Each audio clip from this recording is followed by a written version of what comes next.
I didn't do a dedication for my grandfather. It was actually in Nissan. I know we're in ER, and I messed up. So I just want to dedicate the shirt to my grandfather. If you guys just give me 1 second, I'd appreciate it very much. Sure. Sorry about this. Damon, you can actually do the Yahrzeit. Remember, I told you, I once looked it up on Ask the Rabbi. If you miss the Yahrzeit, you can do it on another day, and you can even light a candle on another day. It's not ideal, but so if you want to, you can light a candle as well, Damon. Okay. So, all right, guys, I don't know if you can see or the actual screen sharing at the bottom is blocking it. Is it blocking it or not? No, we can see the picture. I can see it perfectly. Very nice. Is it blocking? So that's from my mother. That's from my mom's father, Basil Berman, and that was my grandmother, Audrey Berman. But it's particularly for my grandfather because my grandmother's got a different Yahrzeit. So, in the name of my late grandfather, obviously, I hope the shir is an aliyah for his neshama. Amen. Amen. What a lovely looking couple they were. Eh? Good looking, yeah. Don't know what happened to me. Very nice. I got my dad's genes. All right, let's go. Okay. Damon, we all start like that. Yeah. Damon, stop me, please. Don't. I promise you, I won't be offended. You want to tell me when to stop, but this is going to be a quick one anyway. Be part one, maybe of 2 or 3. Actually, okay. So can I start? Sure. It says a job instead of charity. A number of years ago, Reuven, an honored and esteemed individual, found himself in a perplexing and difficult situation.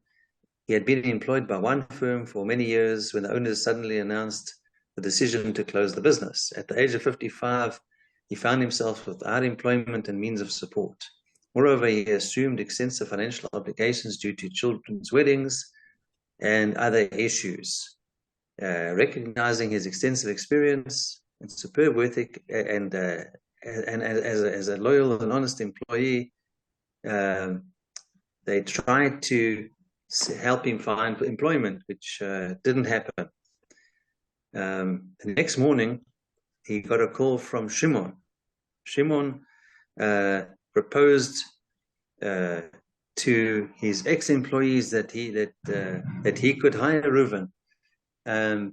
Basically, Reuven got the job, and this is actually considered an already act of chesed. It's not tzedakah, it's chesed, it's acts of kindness to help someone and to sustain themselves, like giving someone a job or opportunity that they can get on their own feet without just dishing out tzedakah, which is nothing wrong with that either. But some people just don't have muzzle with in terms of work experience, and so that's a very high form of charity. And there's a famous saying, "Give a man a fish and he'll eat for a day." And there was a famous song by a band called Arrested Development that had that line in the song. So that's it. If one can give people a job instead of just giving them money, and help them get on their feet and eventually become self-sufficient and have atzlacha and brocha, then that's a great thing. Okay, good. Yeah, I just want to add something just quickly for that. Just quickly, sorry, Kevin, is that that's the difference between like socialism and capitalism. In that socialism is exactly that. You just keep giving them money, and then eventually the whole country runs out of money. Whereby capitalism actually takes people that haven't got jobs and creates jobs for them so they can self-sustain themselves. Firstly, it gives them more, what's it called? It gives them more self-worth. Feeling of self-worth, correct. Sorry, I'm not feeling 100%. Yes, of self-worth, as opposed to just like their dignity stays intact. If anything, it can actually spring it right up or get them back to where they were. So capitalism absolutely works. It's the only way to resolve this. Socialism doesn't work. It peters out, and it obviously undermines the person as well. And also, Hashem puts me back on my feet quite often. Apparently, they stole my bike twice, and I had to walk.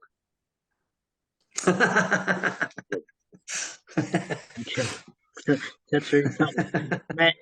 DCC is the funny side of it, Arthur. It's, yeah, well, mate, yeah, never yeah. happened to where they steal your bike. I hope they just leave it alone. Yeah, they're quite expensive. They're quite expensive, those bikes. It doesn't. I know how expensive they were in South Africa. I can only imagine there. All right, In the guys, last year, I spent 20,000 shekels on bikes. It's a lot of Yeah, I money. can believe that. They are excessive here too. All right, guys, let's get started. We're in the 102nd daf. So the Gemara starts with mnemonic. So mnemonic is when each letter stands for one of the subject matter of it. So you've got the samach, which stands for Rav Yosef. The bet that stands for Rav Ava. Kevin, there's a huge noise coming from your side. The nun stands for Rav Huna. Okay, so there was a discussion between Rav Yosef, who was sitting behind Rav Ava, who was sitting before Rav Huna, and Rav Huna was sitting and saying, the halacha, the Judaic law, accords with Rav Yeshua ben Kocha, and the halacha accords with Rav Yehuda in the argument against Rabbi Meir. So Rav Yosef turned away his face in displeasure to demonstrate that he didn't agree with Rav Huna's statement. Okay, and basically, it basically said that this was the objection that took place. It's fine that Rav Huna said that the halacha accords with Rav Shua ben Kocha, for his ruling in this matter is indeed necessary. So why? Because had Rav Huna not stated so, it might have entered your mind to say that we should apply the general rule that in a dispute between an individual and the majority, the halacha accords with the majority. Therefore, Rav Huna had to inform us in this particular case, the halacha accords with Rav Yeshua ben Kocha, who is an individual. So why are we bringing this up? Because we look and see that in this particular case, it seems to agree with the minority opinion, and that became the halacha. So anyway, one of the reasons we were learning this is because we had Rav Yosef before and Rav Yosef now. And we want to know a bit about Rav Yosef. So Gemara is basically interrupting Rav Yosef's statement to identify the ruling of Rav Yeshua ben Kocha under discussion. Okay, just putting Gavin on mute because that's also making a noise. Basically, this is what you've got to remember. It's the statement of Rav Yeshua ben Kocha to Rav Huna, and what does it refer? Because we're looking at a particular brisa, and in order to know what the brisa says, I think let's just go into the Gemara. So in Avodah Zarah 2a, which by the way is part of Nezikin, it states that it's prohibited to collect a loan from idolaters within 3 days of the idol worshipping holidays. Why? Because, and I learned this with Aaron Zilberg, by the way. The reason at the base, the reason for the prohibition is that the idolater was actually going to feel very good about paying off his debts because he doesn't have this albatross around his neck hanging over him. And basically what he's going to do is offer thanks to his idol for its part in helping him pay off his debts. So you can't encourage a warm, affectionate service to his idol, and therefore if you do something to cause that sort of pleasing, it's not really ideal. So Rav Yeshua ben Kocha argues with the Mishnah's blanket prohibition and limits that prohibition only to documented loans. Because why? In other words, listen, the general Gemara prohibition is cannot get payment from a non-Jew 3 days idolater before their holidays because they're going to be pleased to have paid their debt. I mean, after they were initially ticked off with you, I'm sure, because then that sort of pressures off them and they're going to feel an affection for their idols as a general blanket statement by the Gemara. But it's different. Why? Because as far as Rabbi Yeshua ben Kocha, he said it's not a blanket prohibition. Why? Because if the Jew has got a documented loan, the Jew can collect it because it's a legal document at any time, and therefore there's no reason why he has to collect it before the holiday, because the idolater is still liable for the debt according to governmental law. But the problem is if there's an oral loan, that if the Jewish person postpones collecting the loan, there's two things that the idolater could do. He might have denied ever having borrowed the money, or claim that in fact he already repaid the loan. So in that case, it's permitted for a Jewish person to rescue his money by collecting the loan prior to the idolatrous holiday. Okay? So in other words, if it's going to result in a financial loss. So the Gemara says, Rav Yeshua ben Kocha says, a documented loan one may not collect from idolaters prior to the holidays. An oral loan one may collect from them because he's like one rescuing money from their hands. Okay, so it's I've explained it fairly clearly. So now that we've identified the ruling of Rav Yeshua ben Kocha under discussion, the Gemara basically resumes its citation of Rav Yosef's statement. Because remember, we had this issue with Shavuos in terms of Shemitah produce between Rav Yosef and the rabbis. So now it's bringing another one of Rav Yosef's statements. And he's basically saying, why do I need Rav Huna to teach the halacha courts with Rabbi Yehuda? Because if you've got a dispute, and this is a very important Talmudic principle, followed by an anonymous Mishnah, and there's a general rule that when a dispute is followed by an anonymous Mishnah, that follows one of the opinions in the dispute, the halacha courts with anonymous Mishnah. Okay? So in other words, because it demonstrates that after analyzing the two opinions, the redactors of the Mishnah has decided that the halacha is in accordance with one, and that's what they subsequently quoted anonymously. That's according to Rashi. So the Gemara is basically saying that it wants to demonstrate this, because if you have a look, take Bava Kamma, for example, in our Mishnah. If you gave wool to a dyer to dye red for him and he dyed it black, or you gave it to him to dye black and he dyed it red, Rabbi Meir says the dyer gives him the value of the wool. Why? Because he basically acquires the wool because Rabbi Meir has a leniency. Why? It's not a thief. This person just didn't listen to instructions. So all he has to do is he keeps the increased value of the wool. It's acquired by him because basically it has changed its physical properties, and then the dyer simply replaces the financial value of the original wool. And also you must know, when Rabbi Meir sees that that's a purposeful theft, then he penalizes the thief. And he basically makes sure, or the robber, that the original item isn't acquired by the thief. Otherwise, it encourages him. So, but this is just a, not paying attention to detail. So, with the physical change, the dyer has acquired the wool, he just gives the financial value back. Rabbi Yehuda holds very, very different. He said, look, basically, if the improvement to the wool exceeds the expense of the dyeing, the owner pays the dyer the expense but not his full fee.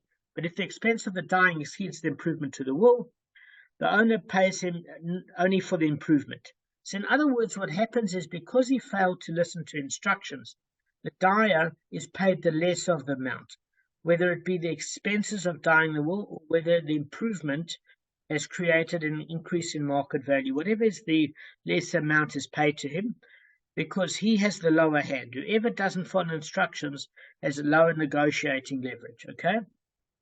So that dispute is followed by an anonymous Mishnah in Bava Metzia, the one we're learning now in Bava Kamma, because we learned there in a Mishnah, and it was in Bava Metzia 76a, okay? Any worker who deviates from the specifications of his assignment has the lower hand in claiming compensation for his work. And anyone who reneges on a deal has the lower hand. Okay? So again, that's pretty straightforward. So it's putting two examples. The one is if he deviates, in other words, he doesn't pay attention to instructions, he has the lower negotiating leverage. And somebody that reneges on a deal, that tries to back out, has the lower hand legally, because he's not keeping and honoring his word. So in Bava Metzia 77b, Gemara offers two interpretations of the ruling. Look, guys, in any case, the first ruling, that any worker who deviates has the lower hand, is an anonymous ruling in accordance with Rabbi Yehuda. And that appears later in the Mishnah, in the dispute between Rabbi Meir and Rabbi Yehuda. Anyway, Okay, but it just so happens it's in our daf of Bava Kamma, but it's also in Bava Metzia. But in Bava Metzia, it's talking about somebody that tries to back out of a deal. So now the Gemara is going to explain Rav Huna's position. So what does he hold? In fact, he found it necessary to rule that the halacha accords with Rabbi Yehuda, because if it's a case of a dispute being followed by an anonymous Mishnah, you would think, well, then obviously the dispute goes according to the anonymous Mishnah, because that's the halacha that comes out of the dispute. But the reason why Rav Huna said it was necessary to rule that it goes according to Rav Yehuda, because it might have ended your mind to say that there's no order to the Mishnayot, and this is actually an anonymous Mishnah followed by a dispute. Okay, so it seems as though often it goes with Rabbi Meir as opposed to Rav Yehuda, but since the anonymous Mishnah seems to accord with Rabbi Yehuda, it would seem to be an exception. But you might say, hang on a second, there's a problem. Because you might say, listen, there's no order to the Mishnayot necessarily. And it's an anonymous Mishnah that's followed by a dispute. So in other words, if the anonymous Mishnah occurs after the dispute, that's the halacha. But what happens if an anonymous Mishnah occurs before the dispute? In which case the halacha doesn't necessarily accord with the anonymous Mishnah. So for the purposes of this particular sugya, if you look at the Thai Mishnaic corpus, okay, is it perhaps that you've got Bava Kamma that's treated separately or as Bava Metzia? Or is it perhaps that all the Bavas are treated as one? Or is it perhaps the fact that Nazikin is treated as one? Or perhaps there's no order?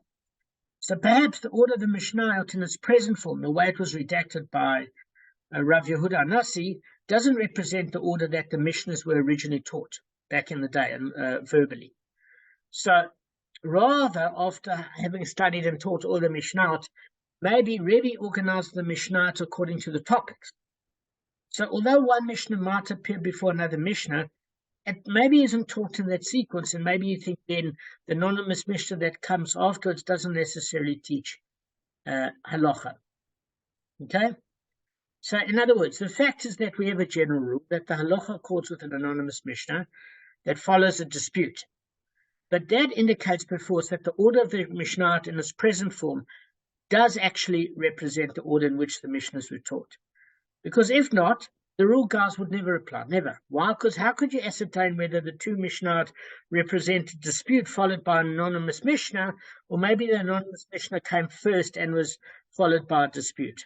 So in other words, in very simple terms, the argument is as follows. Is there a structure and a sequence at which we can pinpoint that this anonymous Mishnah after 2 points of view, at which case it would determine what the halacha is, or has it been redacted to where it's not like it was taught normally, originally, and therefore there's no such thing because you don't have the anonymous Mishnah comes before the dispute or afterwards. And that's the problem. So can you determine law from it? So Rav Huna said, we basically, when do we not say that there's no order to the Mishnah, but rather that there is an order, and apply the general law that the halacha accords with anonymous Mishnah followed by a dispute? So Rav Huna says there's a very simple rule. When the Mishnah appears in one tractate. So for example, when two Mishnahs appear in two tractates, as in this case, why? Because you've got Bava Kamma in the one, our particular Mishnah, and we've got Bava Metzia in 76a, which is a different tractate, and that anonymous Mishnah appears there. We do say that there's no order to the Mishnah because it's not coming from the same context. Okay? So, in principle, Rav Huna agrees that each individual tractate was studied and taught in the order that the Mishnahs appear today. He doesn't have an issue with that.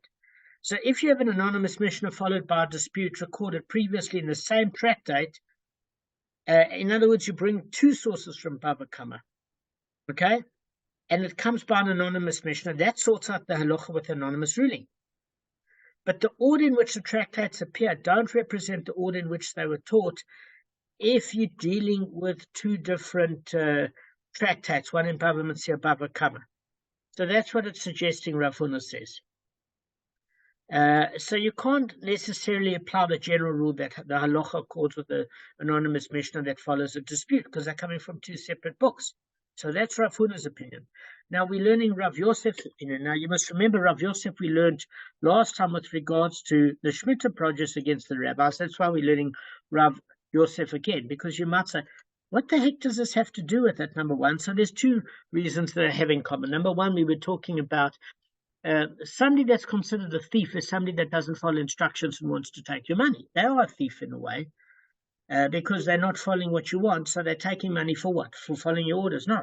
So that does link to the previous Mishnah. Also, the issue with Rav Yosef is something that we learned thematically before. So what does Rav Yosef apply to Rav Huna? He doesn't agree. He said, look, he does agree in the fact that the order in which two tractates appear doesn't necessarily represent the order in which they were originally studied and taught. So we're saying, well, okay, so then how does he maintain that there's two Mishnahs that appear in two different tractates, and then it constitutes a dispute followed by an anonymous Mishnah, and then that's the halacha, because here we have Bava Kamma daf. So he says, listen, there's a very simple answer. I don't determine between subsections of the tractate. In other words, Bava Metzia is a subsection, and Bava Kamma is a subsection of Nezikin. So, if it's all learned from Nezikin, then it in fact is thematically in the right order, and you can determine an anonymous Mishnah that appears, sorts out the halacha between Bava Metzia and Bava Basra, or Bava Metzia and Bava Kamma. Why? Because they're all part of Nezikin. But Rav Huna says, listen, the minute you separate Bava Kamma from Bava Metzia, they're two different tractates. Whereas Rav Yosef looks at a tractate on a broader scale and says, Nezikin is one thing, Kodshim is another. But subsections of Nezikin, you can see it as one tractate, and therefore you can determine halacha by the anonymous Mishnah afterwards. So there's an alternative way to explain it. So if you prefer to say that Rav Yosef considered it unnecessary for Rav Huna to teach that the halacha accords with Rabbi Yehuda, is because it was basically taught among a series of decided halachas. And I'm going to explain what that means now. Any worker who deviates from the specifications of his assignment has the lower hand, claiming compensation for his work, and anyone who reneges on his deal has the lower hand. In other words, there's another way to explain it. He's saying, in fact, the other way to explain it is maybe Rav Yosef is in fact agreeing with Rav Yehuda. Okay. And in what way is he agreeing? He might just say, listen, maybe Nezikin is not one tractate. So it's possible that Bava Metzia was studied and taught prior to Bava Kamma in order. And therefore, the two cases that the Mishnah appeared don't constitute a dispute followed by an anonymous Mishnah. But Rav Yosef said, listen, it's still obvious that the halacha accords with the ruling of the anonymous Mishnah, Bava Metzia. Why? What's this fact of decided halachas? So what it's talking about is thematic linkages. In other words, if I turn around to you guys and say, look, there are two things here. There's a person that you gave a set of instructions to and you paid them for a service. And they never followed those instructions. They should not have the upper hand in negotiations because they didn't do what you did. They're lucky to get paid. Okay? Then there's the other person. So that was a person that, I wouldn't say it was premeditated, but certainly has cost you a lot of aggravation. Then the second one is somebody that just breaks their word and wants to try and get out of a deal. And he also has the lower hand in negotiation. So thematically it's the same because both of those people didn't keep to the word of the agreement. Do you see that? And therefore Rav Yosef says that it's thematically the same. So if an anonymous Mishnah appears after both of that, that would determine the halacha, even if the halacha is the minority opinion. So the one view is thematic linkage. The other one is linkage of tractate. According to Rav Huna, basically the Bava Kamma is different to Bava Metzia, and who knows what order was originally taught first. According to Rav Yosef, they're both part of one tractate because we see it as part of Nezikin, and it's in the right order. According to the other opinion, Rav Yosef is agreeing with Rav Huna and saying, listen, even if you see it in two different tractates or whatever the case may be, they're thematically linked in terms of the principles, you can derive an anonymous Mishnah afterwards. Does that make sense, guys? Guys, just unmute yourself and ask any questions before we go on. Guys, can you unmute yourself and tell me if you Damon. Yeah? Just explain what the point of the anonymous Mishnah, why is it being discussed? What's the point of why are they bringing it into this discussion? Okay, excellent question. So there's two reasons. Is that we were learning this case of Rav Yosef before against the rabbis with regard to doing laundry with Shemitah-based produce, as well as delayed benefit versus consumption, where the rabbis and Rav Yosef disagreed with each other. So since we were on this track of Rav Yosef, we're learning something else with Rav Yosef. Rav Yosef versus Rav Huna. So sometimes you say, okay, so this is what we learned with Rav Chisda. And now it teaches you a whole lot of other things by Rav Chisda. It teaches you organically. So we learned about Rav Yosef against the rabbis, and now we're learning against Rav Yosef versus Rav Huna. So that's the one part of the link. The second part of the link is to do with our particular Mishnah, that if somebody was given instructions and they dye it red instead of black or black instead of red, in a way they're considered a thief, according to Rav Yehuda, because they've deviated from your instructions and you don't want to pay them for something they haven't done. And therefore, in a way, they stole your money. It might not have been premeditated or against the law, but certainly wasn't ideal. Believe me. According to Rab Meir, he says, look, there's a physical change that takes place, even though it was dyed incorrectly, and now it belongs to the possession of the dyer. So the dyer gets to keep it because of the physical change, which affects acquisition for the thief. But generally, if it's a premeditated thief where he's breaking the law, Rabbi Meir penalizes him and he doesn't acquire the acquisition. Sorry, he doesn't have acquisition of the stolen item and has to return it to the original owner because he doesn't want the thief to benefit in any way. But because this wasn't theft, but just guy was moggy and he didn't listen, he's entitled to keep the acquisition of the product that was dyed because it now doesn't represent the same object that was stolen, but he does have to financially compensate him in terms of what the raw wool was worth so that the original owner isn't out of pocket. Rabbi Yehuda says no, even penalizing him more than that because it's as if he stole. So why? Because we're saying that basically he has the lower hand in negotiation. So if from the raw dye to dye the wrong color, it has an improved value. That's the one way to do the assessment. The other way is to say that the expenses of what it costs the dyer to dye it the wrong color, is that paid for? So we're saying whatever is the lower amount, that's all the dyer is entitled to because he didn't follow instructions in terms of compensation. But it's certainly not his full retail fee for the dyeing service, nor the cost of the dye. So because he's lost his hand in the negotiation. Now generally the halacha accords with Rabbi Meir. So because in this particular case, it actually accords with Rabbi Yehuda, it's in financial matters, it's a bit of a surprise. So we're saying, well, kind of like, what's the story? Can it be that a minority opinion wins over a majority of opinion? And we say, of course it can. There are certain cases, generally the majority wins. But what happens is, how do we know who wins? Because if there are two arguments backwards and forwards, there's an anonymous Mishnah afterwards that answers it. Then the rabbis made it anonymous because that determines the halacha. Now, the argument that comes is, how do you really know? Because maybe the anonymous Mishnah is coming before two other arguments in which it doesn't determine halacha given, or maybe it's occurring after these two arguments and therefore does determine the halacha. And it's based on a principle was originally the Mishnah that was redacted by Rebbe the same Mishnah as what occurred before and was taught orally? If not, it's a problem. If yes, it's not a problem.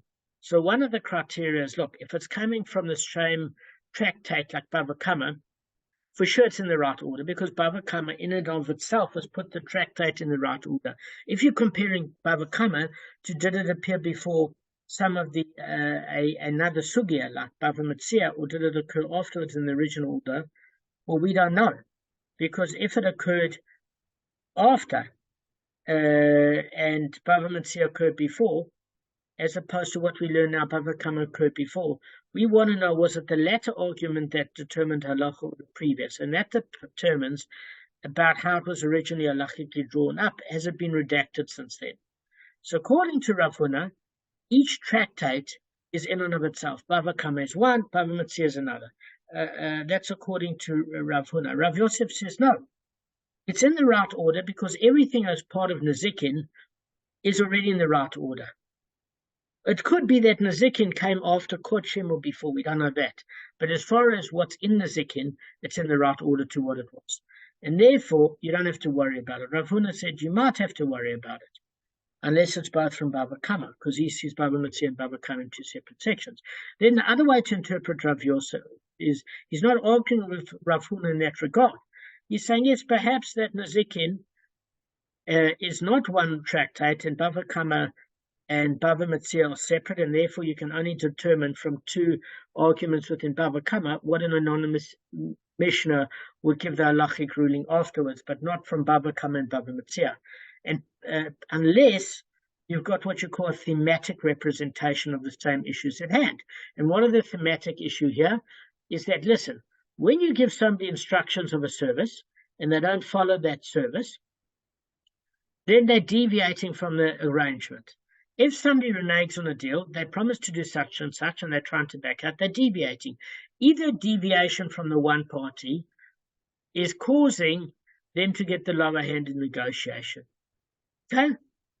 Whether somebody backs out of a deal and reneges, or whether somebody doesn't follow instructions. They're both not doing what the other party expected according to a mutual arrangement.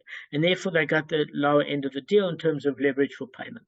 So it might be thematically linked and not the order of Mishnayot and majority-minority opinion. And that's the sum of it, guys.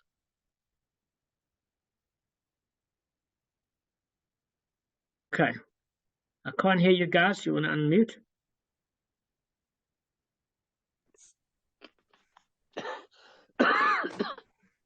Yeah, it's not that simple, that. I heard what you said. Yeah, it's quite, I don't know how you learned that. That must have been quite hard to learn. That was a lot. No, you gave it over well, but it's not, it's a complicated, only you could do that, Damon. Complicated thing. Yeah, Damon. So, yeah, listen, we have, even though we have 6 minutes to start a new theme, I have a feeling that this new theme, if we hit it halfway through, is going to confuse you guys. So let's leave that. There's something I want to share with you by Rabbi Victor Miller from a book. Can you just hold on for me 1 second? Give me 1 second. No, Damon, is it? I hope it's less. But I found something a bit lighter for me. So it says, do we continue to grow in the world to come? So it says that up here, but Ashi said in the name of Rav, Torah scholars have no rest in this world nor in the world to come, as it's stated in Tehillim. They go from strength to strength. Every one of them appears before Hashem in Sion. So Gemara Brocha 65. So what does it actually mean? So that life is an opportunity to grow, to constantly achieve more and more perfection. So perfection is acquired through the hard work of withstanding tests and service of Hashem. The Jew in this world is here to accomplish. And obviously, this is the time when we have free choice and we can accomplish. But one of the things we are saying is, well, how do you continue to get rewarded change levels? Because there is this concept that when a person goes to the next world, you don't have free choice anymore simply because you know what is true or not, and therefore there's no reward for good things that you do. So the answer is, how do you change your spiritual level? Is that you do things in this world that have a continual knock-on effect in the next world. So if you don't have children, for example, because many of us aren't married or whatever, what you do is you set things in motion that would help others. Like you build a Torah library where people continually learning Sforim and learning Torah every day from the library that you built with Shas. Or alternatively, you set up a tzedakah fund and you make sure people are fed and there are people in place that when a person's no longer in the world, that tzedakah continues to run and feed people. These are ways that you can learn from and earn from the ramifications caused in this world. In other words, you set up mechanisms that continually have a payoff on Olam Haba. Because at the point where you have free choice, you can earn reward. But by the time you don't have a physical body anymore and you know what's true from false, there's no reward that's earned except for the mechanisms you've put in place that continue to yield dividends on the spiritual things. And the same too with your bad sins. In other words, if it has a negative ramification in the world because of the bad a person did, then that continues to haunt you.